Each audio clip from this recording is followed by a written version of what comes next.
In this video, I'm going to share with you what I've learned about leading a small group from a youth pastor's perspective and how you can help your small group culture be better at your church or your youth ministry, so stick around.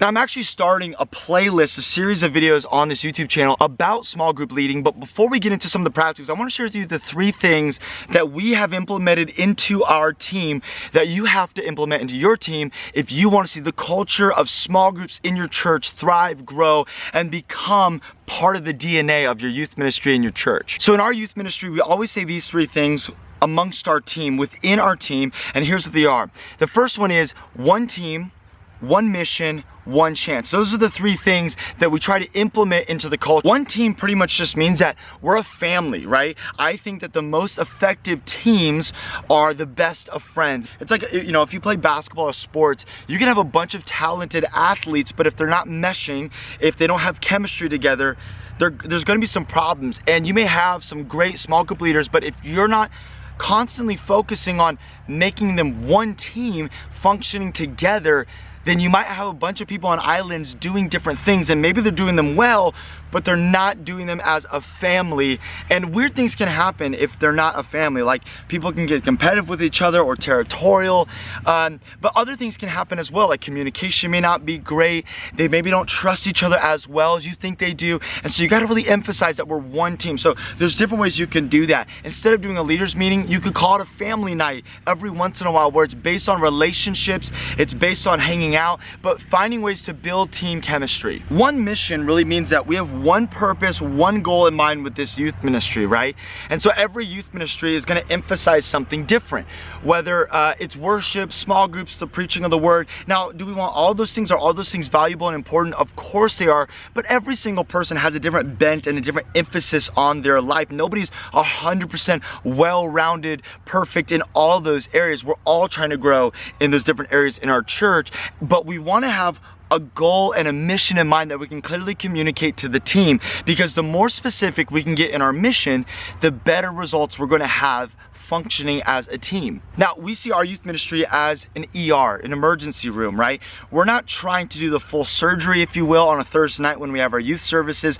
We're trying to help students right where they're at and give them some hope, some love, some encouragement to hopefully open the door to discipleship and them really growing in Christ in a deeper, more meaningful way. So in other words, on our Thursday nights, we're trying to hit singles. If I'm using a baseball analogy, we're trying to get base hits.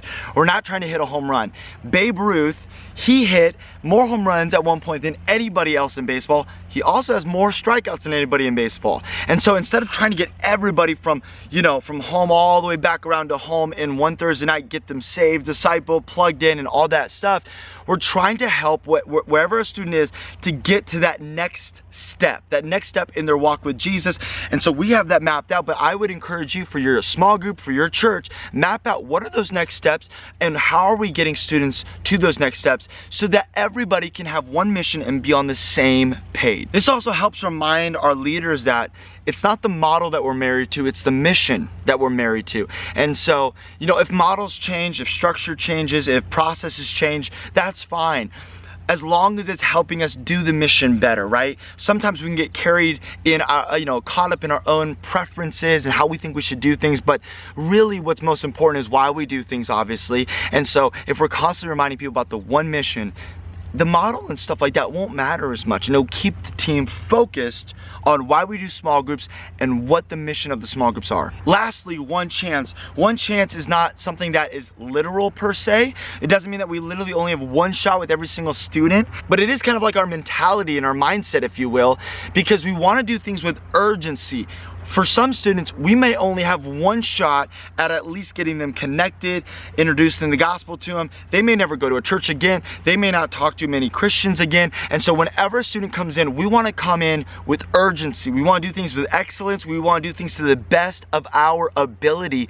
And so we're constantly telling our leaders, we got one chance. Now again, we probably have more than one chance with 99% of students, but this type of urgency helps us to do our best, this type of urgency helps us to give it our best shot every single Thursday night, that we don't get to go, oh, you know what, tonight I get to show up with a bad attitude, or I get to show up lazy or tired or not on time. And no, we got one chance. And so I think implementing that into the culture, it challenges people and encourages them, because we've all invited somebody to church at one point in our life, and we want things to go well. We want them to, we want the door greeters to have a smile on their face when our family member or friend walks in that we invited. We want the sermon to not be in total Christianese so that they can understand it.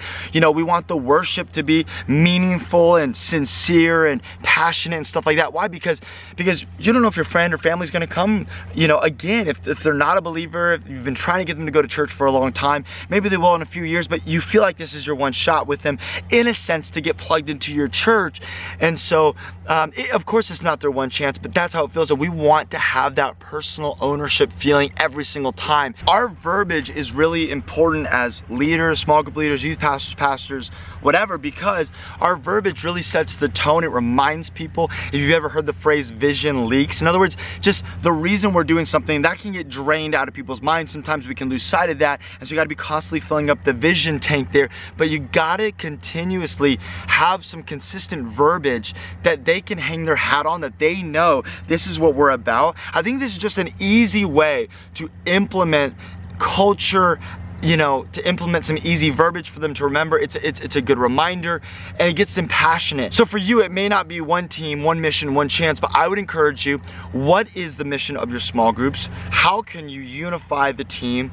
And how can you build urgency and excellence into everything you do, and create a way to say that on a consistent basis with your team? And I promise you, the culture of your leaders that they carry will actually begin to shift, and it'll be more intentional. Small groups are they need so much intentionality, and so you got to find ways to help them be more intentional, and you do that by you yourself being more intentional. So find a way to communicate intentionality, vision, urgency, all that stuff with your team on a consistent basis.